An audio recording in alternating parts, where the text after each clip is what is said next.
Hello and welcome to the Daily Encouragement from the Metro Church of Christ in Gresham, Oregon. And I'm Rick Edgman. The Bible contains many important and life-changing words. And if I was to ask you the question, what would be your choice for the greatest word in the Bible? What would your answer be? Perhaps it would be love. Or maybe the greatest word would be faith. Or perhaps obedience or forgiveness. That would be just a few that we could mention. And while those words, along with many others, are very important, there is perhaps one word that stands out among all the others. Without it, there would be no true demonstration in our lives of things like love, faith, or obedience. The word I'm thinking about is the word grace. It is most commonly defined as God's unmerited gift or favor given to those who do not deserve any favor. You see, not one of us deserves God's grace, but God offers it anyway. Romans chapter 3, verses 23 and 24 says, "For all have sinned and fall short of the glory of God, and are justified freely by His grace through the redemption that came by Jesus Christ." While we may be thankful for God's grace toward us, too often we slip into the habit of showing a lack of grace toward others. We often see it in the way that we may treat our own families, or the way we treat coworkers, or the way we treat our neighbors. As a matter of fact, we can see the face of what we might call ungraciousness every time we open Facebook or Twitter or Messenger or Snapchat or many of the other avenues of what might be called social media, and sometimes it seems most unsocial. As we tend to judge, and maybe even judge Facebook and Twitter and others, perhaps we have forgotten how our own lives were darkened by sin. Do you remember what we read just a moment ago in Romans chapter 3, verse 23? "For all have sinned and fall short of the glory of God." It's by the grace of God that any one of us has been lifted up. And it is by grace that we are to lift up others also, even when their sin may repulse us, not to mention how my sin or your sin may have repulsed our God. Philip Yancey, in his book titled "What's So Amazing About Grace," begins the first chapter in that book with the following story that he heard from a friend of his. Now, I'd like to warn you that the details of this story may be a bit shocking for some of you. But he tells this story, and he begins telling the story as his friend tells it. And he says, "A prostitute came to me in wretched straits, homeless, sick, unable to buy food for her two-year-old daughter.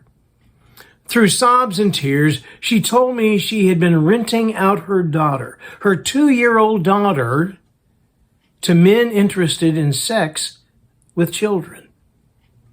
She made more money renting out her daughter for an hour than she could make as a prostitute in her own right at night. She said she had to do it. She said she had to do it to support her own drug habit. I could hardly bear hearing her sordid story," says this friend. "I had no idea what to say to this woman. At last I asked if she had ever thought of going to a church for help. And he said, I'll never forget the look of pure, naive shock that crossed her face. 'Church,' she said. 'Why would I ever go there? I was already feeling terrible about myself. They'd just make me feel worse.'" Yancey in his book goes on to say, "What struck me about my friend's story is that women much like this prostitute fled toward Jesus, not away from him.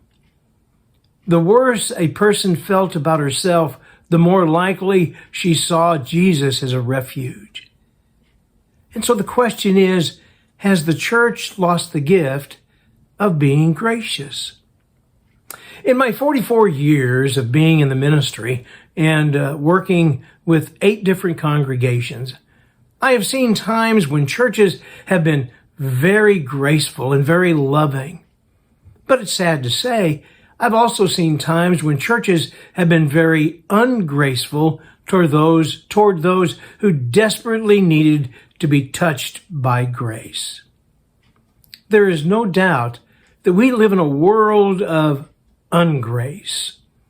So here's the encouragement for all of us today.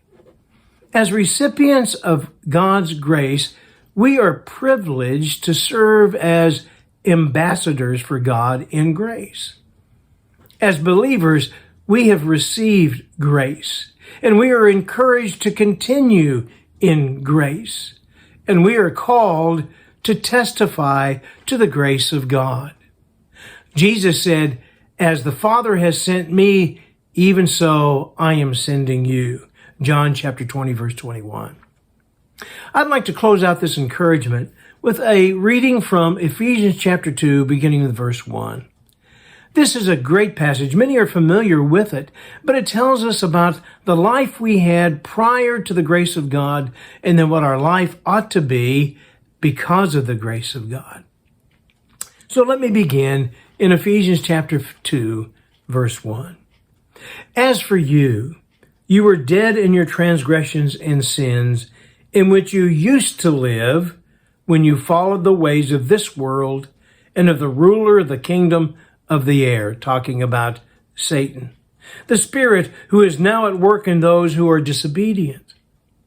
All of us also lived among them at one time, gratifying the cravings of our sinful nature and following its desires and thoughts. Like the rest, we were by nature objects of wrath, but because of His great love for us, God, who is rich in mercy, made us alive with Christ even when we were dead in transgressions. It is by grace you have been saved. And God raised us up with Christ and seated us with Him in the heavenly realms in Jesus Christ, in order that in the coming ages He might show the incomparable riches of His grace, expressed in His kindness toward us in Christ Jesus. Now watch this in verse 8. For it is by grace you have been saved through faith. And this not from yourselves, it is the gift of God. Not by works, so that no one can boast. And because we've received this grace, listen to verse 10. For we are God's workmanship, created in Christ Jesus to do good works, which God prepared in advance for us to do. One of the basic meanings of the word grace, one of the Greek words that it comes from, means joyful and happy. And we ought to be joyful over the grace that we can offer to other people. So as we think about God's grace, let's get going and let's be gracious. I hope you have a gracious and wonderful day.